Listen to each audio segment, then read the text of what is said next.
Speed news मध्ये आपलं स्वागत। पाहूयात आजच्या ठळक घडामोडी।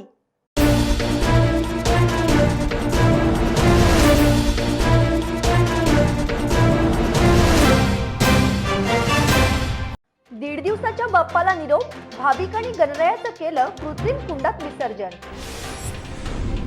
दमदार पावसामुळे हवामान विभागाकडून कोल्हापूरसह इतर 5 जिल्ह्यांना अलर्ट जारी।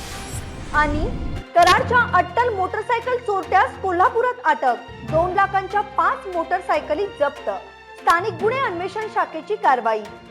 बातमीपत्रात आपलं पुन्हा एकदा स्वागत। पाहूयात सविस्तर बातमीपत्र।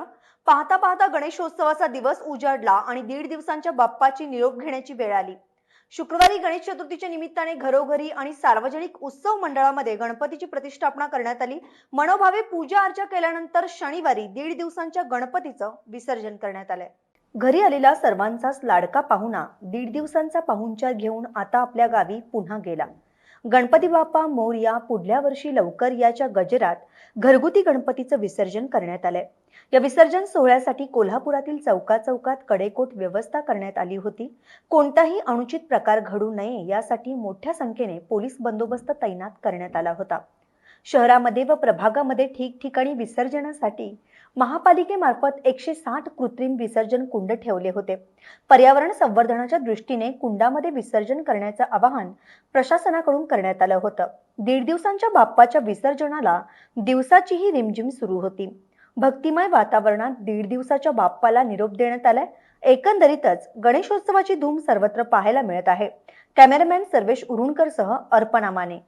देवस्थान व्यवस्थापन समिती पश्चिम महाराष्ट्र कोल्हापूरद्वारे व्यवस्थापित करण्यात येत असलेल्या श्री करवीर निवासिनी अंबाबाई देवस्थानाकडे भाविकांच्याकडून देवकृत्यापोटी अर्पण केलेल्या प्रसाद साड्यांची विक्री आज होत आहे। श्री त्र्यंबोली देवस्थान या ठिकाणी ही विक्री सुरू करण्यात आली आहे। या प्रसंगी या व्यवस्थेचे उद्घाटन शिवराज नाईकवाडे यांच्या प्रमुख उपस्थितीत झालं आहे। या प्रसंगी चौधरी धर्मादाय उपायुक्त कोल्हापूर यांच्या हस्ते प्रसाद साडी कुपन वाटप करण्यात आले, तर रुपाली कोरे सहाय्यक धर्मादाय आयुक्त कोल्हापूर यांच्या हस्ते साडी विक्री कामाचा शुभारंभ करण्यात आलाय। गौरी पूजनाच्या पार्श्वभूमीवर देवी प्रसाद साडी विक्रीस भाविकांचा भरघोस प्रतिसाद मिळत आहे। कोविड-19च्या पार्श्वभूमीवर आवश्यक सर्व दक्षता देवस्थान समितीमार्फत घेण्यात येत असून भाविक कोरोनाविषयक नियमांचं पालन करून खरेदीसाठी गर्दी करत आहेत। यावेळी व्यवस्थापक धनाजी जाधव, उपअभियंता सुयश पाटील, लेखापाल धैर्यशील तिवले, मिलिंद घेवारी, देवस्थान कर्मचारी उपस्थित होते। कोल्हापुरातील पापाची टिकटी कुंभार गल्ली या ठिकाणी चोरीचे मोबाईल विक्रीसाठी आलेल्या मिरज येथील महिला चोरट्यास लक्ष्मीपुरी पोलिसांनी शनिवारी अटक केली आहे। संशयित आरती गंगाप्पा भोसले, वय 25, राहणार 100 फुटी रोड, मिरज, जिल्हा सांगली असं तिचं नाव आहे। पोलिसांनी तिच्याकडून 2 चोरीचे मोबाईल ताब्यात घेतले आहेत। सर्वत्र गणेशोत्सवाची धांदल सुरू आहे। कोल्हापुरातील लक्ष्मीपुरी पोलीस ठाण्याच्या उपनिरीक्षक सुनीता शेळके यांना बातमीदारांकडून माहिती मिळाली की पापाची टिकटी कुंभार गल्ली येथे एक महिला मोबाईल चोरीचे मोबाईल विक्री करण्यासाठी येणार आहे। त्यानुसार त्यांच्यासह हवालदार धोंडीराम शिंदे, पोलीस नाईक सुहास पाटील, रणजित देसाई, निलेश चव्हाण, अतुल देसाई, अमित पाटील, प्रतीक शिंदे यांनी पापाची टिकटी परिसरात पाळत ठेवली। यावेळी उपनिरीक्षक शेळके यांना रस्त्याकडेला संशयास्पद महिला दिसून आली। तिच्याकडे चौकशी केली असता उडवाउडवीची उत्तरे ती देऊ लागली। तिच्याजवळ 2 मोबाईल मिळून आलेत। विश्वासात घेऊन चौकशी करताच तिने चोरीची कबुली दिली। लक्ष्मीपुरी भाजी मंडई व्यापार पेठेतून नागरिकांचे मोबाईल तिने चोरल्याचं निष्पन्न झाले। पोलीस निरीक्षक अनिल गुजर यांच्या मार्गदर्शनाखाली अधिक तपास उपनिरीक्षक शेळके करीत आहेत। सरकारी कार्यालयामध्ये साहेब भेटणं ही मोठी कसरत असते। त्यातही जिल्हाधिकारी दर्जाचा अधिकारी कायम मीटिंगमध्ये किंवा दौऱ्यांवरच असल्याचा निरोप सर्वसामान्य जनतेला कार्यालयात गेल्यानंतर मिळत असतो। यात कोल्हापूरचे नूतन जिल्हाधिकारी राहुल रेखावार यांनी बदल केला असून आपल्या कार्यालयात नागरिकांना ताटकळत बसावं लागू नये यासाठी आपले दरवाजे त्यांनी खुले केले आहेत। सोमवार आणि शुक्रवार हा जो ठरलेला टाइम आहे त्यावेळेस तर मी तिथे असणारच आहे आणि या दिवशी पण 11:30 ते 2 हा जो माझा टाइम असतो त्या टाइममध्ये जेवढे पण व्हिजिटर येतात ते पूर्ण व्हिजिटर संपेपर्यंत हा व्हिजिटर आवर तसाही चालूच राहतो। परंतु इतर दिवशी सुद्धा माझ्या मीटिंग्स असतात। मीटिंग संपल्यानंतर 2 मीटिंग्सच्या मध्ये जो पण काही वेळ असेल जेव्हा मी माझ्या दालनात असेल त्यावेळेस कोणीही जो आलेला असेल त्याच्याशी भेटण्यासाठीचा हा नियोजन आहे।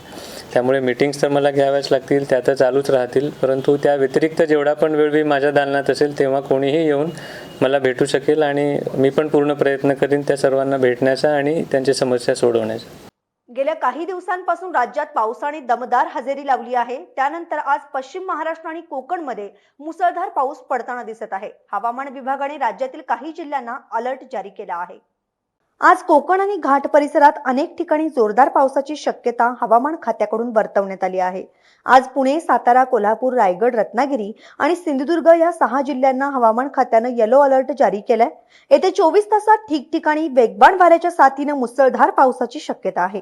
संबंधित जिल्ह्यात 30 ते 40 किमी प्रति तास वेगानं वारं वाहण्याची शक्यता आहे.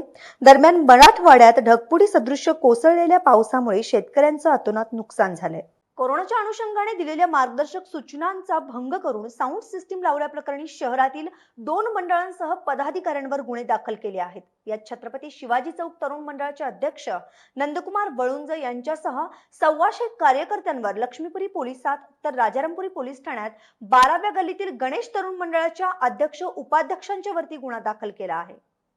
कोरोना संसर्ग साखळी तोडण्यासाठी जिल्हा आपत्ती व्यवस्थापन प्राधिकरणाने प्रतिबंधात्मक आदेश जारी केले आहेत.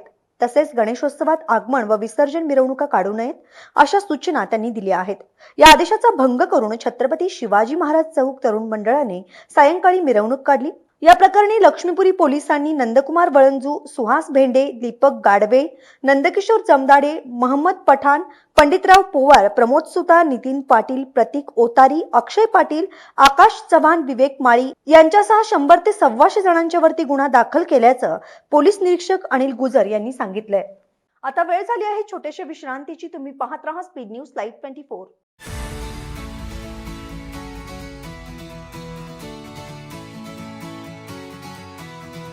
हिरव्या निसर्गाच्या सानिध्यात आपल्या प्रियजनांसोबत अविश्वसनीय क्षणांत रम्य होण्याचे अतुलनीय ठिकाण. कोल्हापूर शहरापासून अवघ्या 5 मिनिटांच्या अंतरावर कृषी पर्यटन केंद्र प्रमाणित Venkatesh agro tourism, Kalamba road, Kolhapur.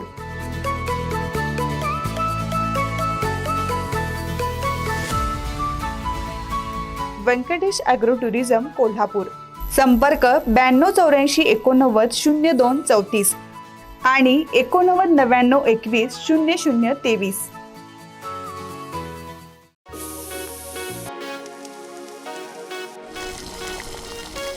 खमंग सुगंध चहुबाजू फिरी खवय्ये गिरी.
विश्रांतीनंतर बातमीपत्रात आपलं पुन्हा एकदा स्वागत.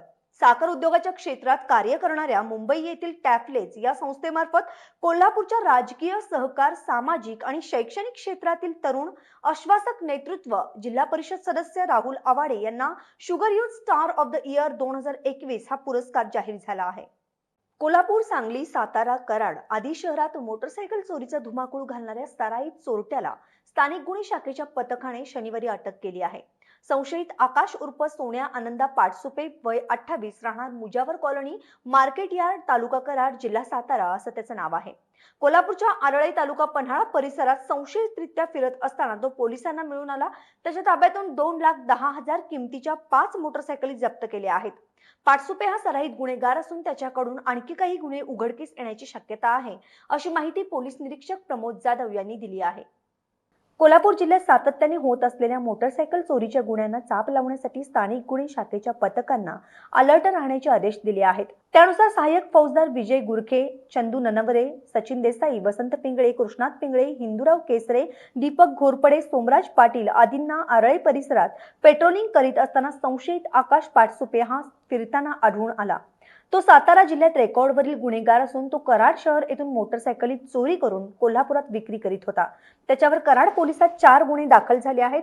अजूनही त्याच्याकडून काही गुन्हे उघडकीस येतील असं पोलीस निरीक्षक जाधव यांनी सांगितले. स्पीड न्यूज साठी कॅमेरामॅन सर्वेश उरुणकरसह अर्पणा बाने. कोल्हापुरी गुळ आणि दुग्धजन्य पदार्थांसाठी राज्य शासनाने क्लस्टर फॅसिलिटेशन सेल स्थापन केला आहे. जिल्हाधिकाऱ्यांच्या अध्यक्षतेखाली या सेलचे काम चालणार आहे. यामुळे कोल्हापुरी गुळ आणि दुग्धजन्य पदार्थ निर्यातीला चालना मिळणार आहे. दरम्यान साखर कामगारांच्या महागाई भत्ताही ₹2.70 वरून ₹2.90 करण्यात आलाय. याशिवाय एक अतिरिक्त वेतन वाढ ही या कामगारांना देण्यात येणार आहे.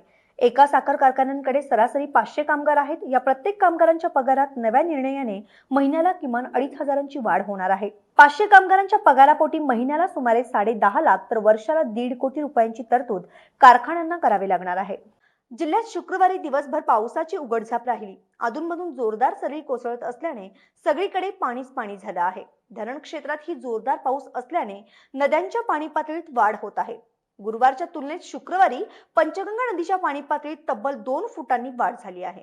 पावसाची उघडझाप असली तरी अधूनमधून पावसाच्या जोरदार सरी कोसळत आहेत. गुरुवारी रात्री जिल्ह्यात जोरदार पाऊस झाला. शुक्रवारी सकाळपासून काही ठिकाणी हलक्या तर काही ठिकाणी चांगला पाऊस झाला.